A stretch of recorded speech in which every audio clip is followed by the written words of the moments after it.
A small, angry red sun was blazing far below him in the water, lighting up a skull-like, scaled ancient creature whose pallid eyes and grotesque jutting teeth were surely the personification of that fear which every man and woman felt who had ever fearfully traversed the oceans of Jurath, asking themselves what was the worst sort of monster that lurked in the unknown, hidden depths of the ocean.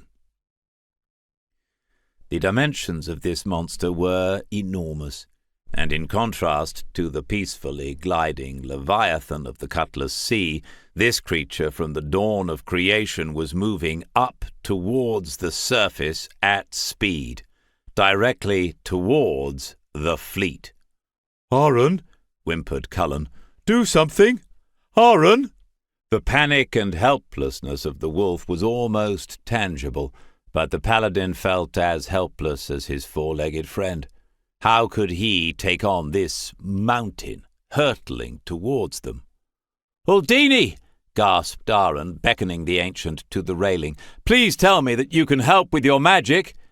By now Ahren's friends and some of the mariners had looked down into the water too. The horror was evident in their faces, some of the sailors, both men and women, now sobbing quietly or throwing up.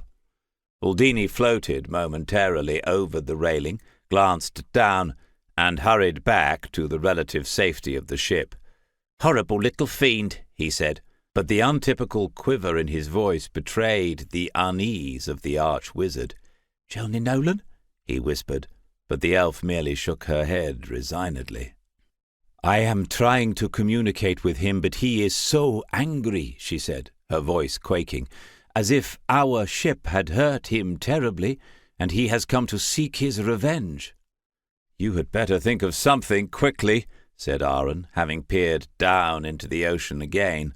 The bony face of the predatory sea being was easier to make out now, and Ahren could see that the red sun that seemed to be leading the creature on was connected to it by means of a fleshy stalk. The being was so mysterious that it could just as easily have been the product of a feverish dream. Alas, it was all too real and coming closer all the time. Already it was opening its mouth, and Ahren realized, to his horror, that an entire ship would fit easily enough into the monster's maw. "Chelny Nolan! Uldini!" he urged. "We must do something now!"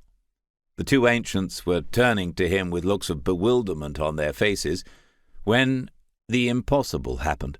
The Leviathan broke through the surface, causing a veritable flood wave as it did so, then swallowed the ship that it had been targeting in one go.